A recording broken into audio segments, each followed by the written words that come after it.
بسم الله الرحمن الرحيم. اللهم صل على محمد النبي الأمي وآله وبارك وسلم. قال النبي صلى الله عليه وسلم: إن أحب العمل إلى الله أدومه.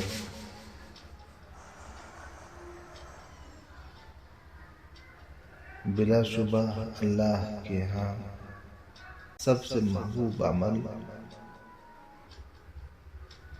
وہ ہے جو ہمیشہ کیا جائے اور اس پر مداومت اختیار کیا جائے۔ جب انسان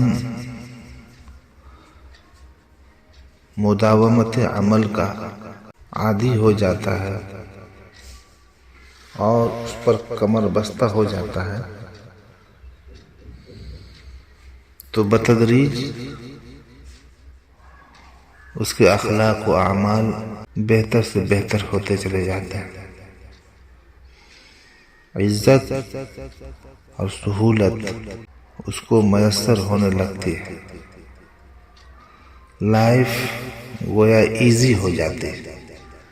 اسی وجہ سے حضور پاک صلی اللہ علیہ وسلم نے فرمایا، اللہ کی نگاہ میں سب سے محبوب عمل وہ ہے جو ریگولر کیا جائے، پابندی سے کیا جائے، بلا ناغہ کیا جائے۔ انسان کے اخلاق کا سب سے مقدم اور ضروری پہلو یہ ہے کہ انسان جس کام کو اختیار کرے اس پر اس قدر استقلال کے ساتھ قائم رہے کہ گویا وہ اس کی فطرت ثانیہ بن جائے۔ انسان کے سوا دنیا کی تمام مخلوقات صرف ایک ہی قسم کا کام کر سکتی ہے اور وہ فطرتاً اسی پر مجبور ہے۔ مثال کے طور پر آفتاب کو لے لیجیے۔ آفتاب سورج صرف روشنی بخشتا ہے، اس سے تاریکی کا صدور نہیں ہو سکتا۔ اور رات کا کیا کام ہے؟ رات تاریکی ہی پھیلاتی ہے، وہ روشنی کی علت نہیں، اس سے روشنی نہیں ملتی۔ درخت اپنے موسم ہی میں پھلتے ہیں اور پھول ایام بہار ہی میں پھولتے ہیں۔ حیوانات کا ایک ایک فرد اپنے نوعی افعال و اخلاق سے ایک سر منہ تجاوز نہیں کر سکتا، لیکن انسان خدا کی طرف سے با اختیار پیدا ہوا ہے۔ وہ آفتاب بھی ہے اور رات کی تاریکی بھی۔ اس کے جوہر کا درخت ہر موسم میں پھلتا ہے اور اس کے اخلاق کے پھول ایام بہار کے پابند نہیں۔ انسان حیوانات کی طرح کسی ایک ہی قسم کے اعمال و اخلاق پر مجبور نہیں ہے، اس کو اختیار دیا گیا، وہ مختار ہے اور یہی اختیار اس کے مکلف اور ذمہ دار ہونے کا راز ہے۔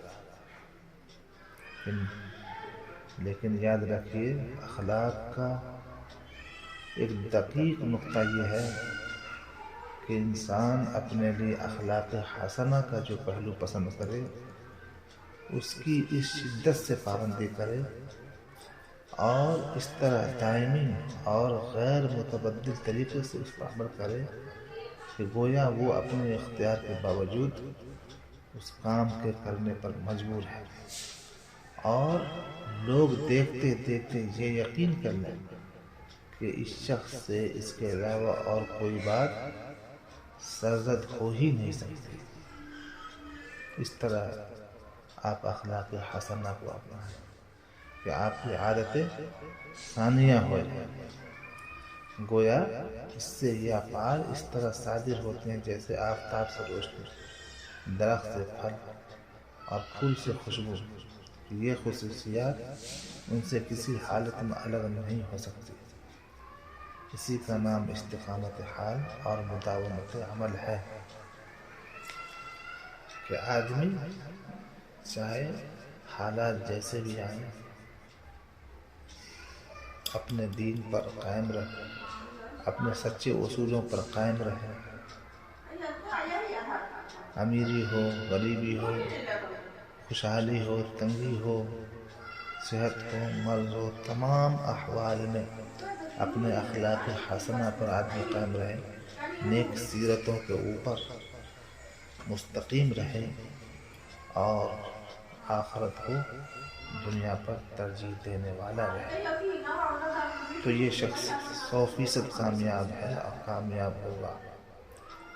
حضرت صلی اللہ علیہ وسلم اپنے تمام کاموں میں اسی اصول کی پابندی فرماتے تھے۔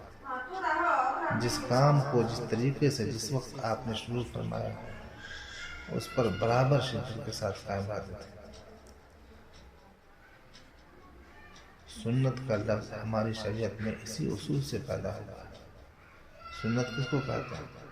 سنت وہ فعل ہے جس پر حضرت صلی اللہ علیہ وسلم نے ہمیشہ مداومت فرمائی اور بغیر کسی قوی معنی کے کبھی اس کو ترک نہیں فرمایا۔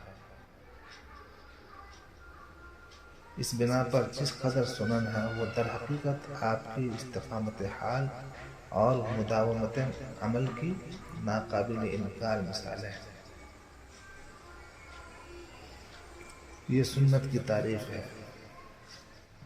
سنت کی کیا تعریف ہے؟ سنت وہ فعل ہے جس پر حضور پاک صلی اللہ علیہ وسلم نے ہمیشہ مداومت فرمائی ہے، پابندی سے جس عمل کو کیا ہے وہ حضور کی سنت ہے۔ آپ صلی اللہ علیہ وسلم کے معمولات کا ذکر اس سے پہلے بھی کر چکا ہوں، جس سے یہ معلوم ہوا ہوگا کہ آپ کے تمام اخلاق و اعمال کس قدر پختہ اور مستحکم تھے کہ کبھی تمام عمر ان میں ایک ذرہ فرق نہیں پیدا ہوا۔ ایک دفعہ ایک شخص نے حضرت صلی اللہ علیہ وسلم کے عبادات و اعمال کے متعلق حضرت عائشہ رضی اللہ تعالیٰ عنہ سے دریافت فرمایا کہ کیا آپ صلی اللہ علیہ وسلم کسی خاص دن یہ کرتے تھے؟ انہوں نے جواب دیا، لا کان عملہ دیما، آپ کا عمل جھڑی ہوتا تھا، یعنی جس طرح بادل کی جھڑی برسنے پر آتی ہے تو نہیں رکتی، اسی طرح آپ صلی اللہ علیہ وسلم کا حال تھا کہ جو بات ایک دفعہ آپ نے اختیار کر لی ہمیشہ اس کی پابندی کی۔ پھر فرمایا وَأَيُّكُمْ يَسْتَطِيعُ مَا كَانَ النَّبِيُّ صلی اللہ علیہ وسلم يَسْتَطِيعُ، حضرت صلی اللہ علیہ وسلم جو کر سکتے تھے وہ تم میں سے کون کر سکتا ہے؟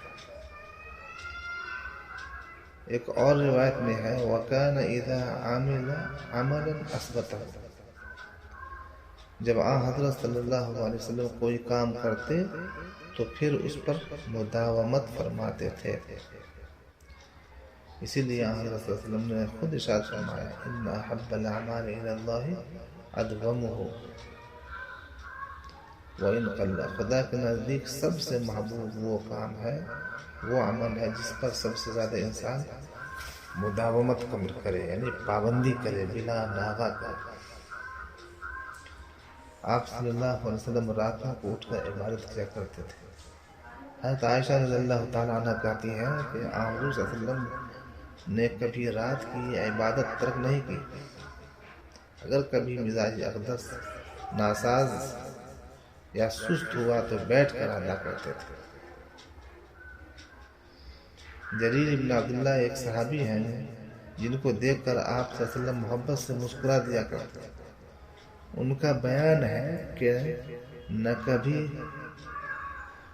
بیان ہے کہ کبھی ایسا نہ ہوا کہ میں خدمت اقدس میں حاضر ہوا ہوں اور آپ نے مسکرا نہ دیا۔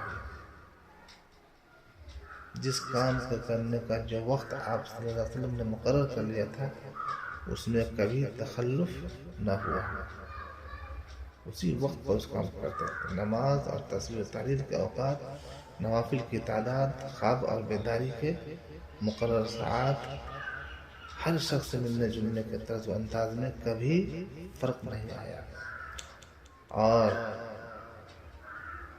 اب وہی مسلمانوں کی زندگی کا دستور عمل ہے جس کو صحابہ کرام نے کر کے دکھایا، پھر مشائخ اور اولیاء کرام نے کر کے دکھایا۔